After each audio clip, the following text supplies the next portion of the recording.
Alright, here we go. I got to do 5 minutes and some reels to complete my challenge for the day. So check this shit out. Everybody knows Bishop, that I like the good Gone with the Wind movie. Oh, I grew up watching that movie, and all them old good old, y'all know what I'm talking about, Cabin in the Skies and all of them. And that's kind of what made me fall in love with performances, those musical movies from back in the day where it actually told a story about life.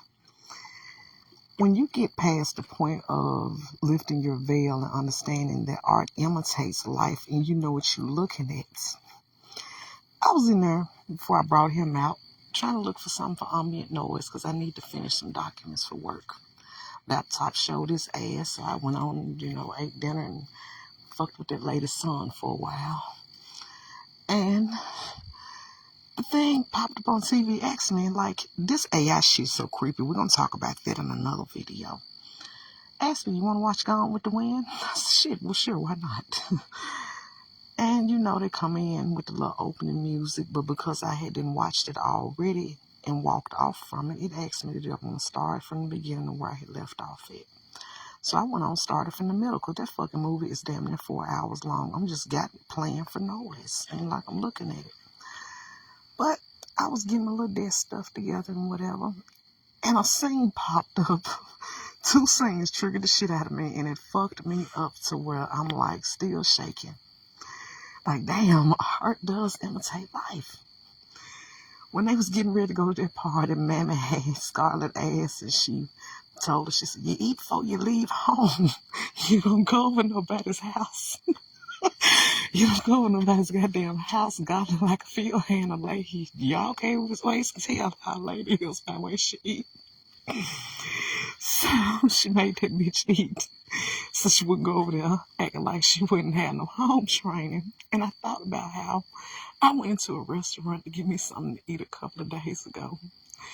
And it was, one of them little chicken wings, just to give you 3 wings and this, that, and the other. He was like, 3, that's all you want? I was like, how they come whole wings or pieces? And he was like, it's just a little wing, wing at pieces. That's okay. A 6-piece, I'll take that. That's still 3 wings. He was like, that's all. I said, goddamn, how many chicken wings do you think I can eat?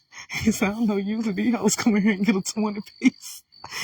I said, one person eating 20 chicken wings is just ridiculous, but that ain't my business. The second part that triggered me was the beginning of the movie. At the beginning of that movie, Scarlett O'Hara proved that she was not built for that lifestyle. That motherfucker was cock-checking Ashley Wilkes, and they told that bitch, this bitch, find your own motherfucker. Ashley Wilkes likes to fuck his cousin. No, she just was going, he's not going to fuck his cousin. He's going to fuck me, bitch. It's already been set in stone. They like that in that family.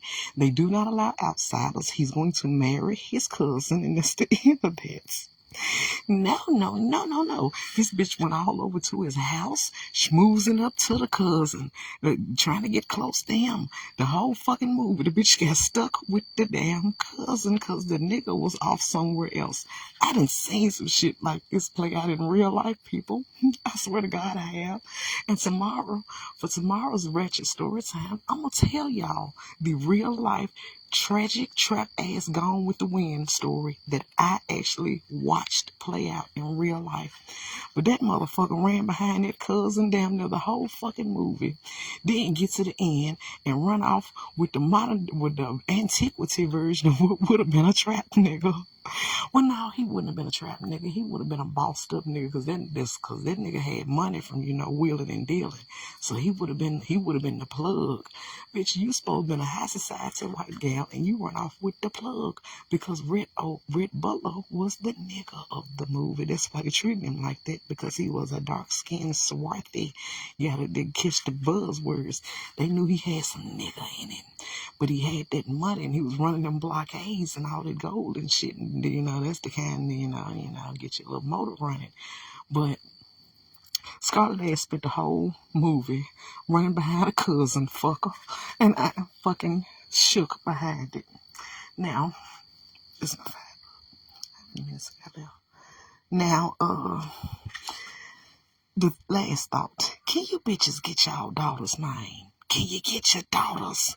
That motherfucking, are we dating the same guy, Memphis group, bitches? Let me tell you something. Y'all daughters is over in that group fighting and arguing over niggas that look like they collect dust bunnies. Just grab the nigga and run him across the floor like a Swiffer sweeper. And it's trifling. They over there fucking niggas with herpes and scabies and all the FGs and Ds and the STDs and the PIDs. It's madness. At some point, the shit got to stop. How you gonna sit back idly and watch your daughter make ridiculous mistakes and the world is worse now than it was back then for us? I shared a motherfucker, if y'all ain't seen it, where the motherfucking nigga got the job and he got somebody's daughter sleeping in the back of the goddamn hot ass car, didn't even leave the air on for her. Get y'all daughters. Now, for anybody saying anything crazy, I know my motherfucking firstborn is a dud. But you know your first of everything is a dud when you don't know what the hell you're doing. You didn't have nobody really to help you. Everybody was busy. You didn't have no business having that motherfucker no way because you was young. And I had to compound it with using subpar materials for my art project because the daddy was a closeted homosexual, you know, sit over there in the homo section of the church, and his grandmama was, you know, told him, come out from over there and get over here and find you a gal. And he was mad about it. And you know, all that anger and frustration and you know, repressed homosexual energy, you know, got down in that gal. The only thing cool about it is she got a little bit of sense. A little bit. She ain't got a whole lot. She had about 40% capacity. She's still alive, so you know, that's good enough. Sometimes you have to take the L and call it a good time. I think that's my 5 minutes, y'all.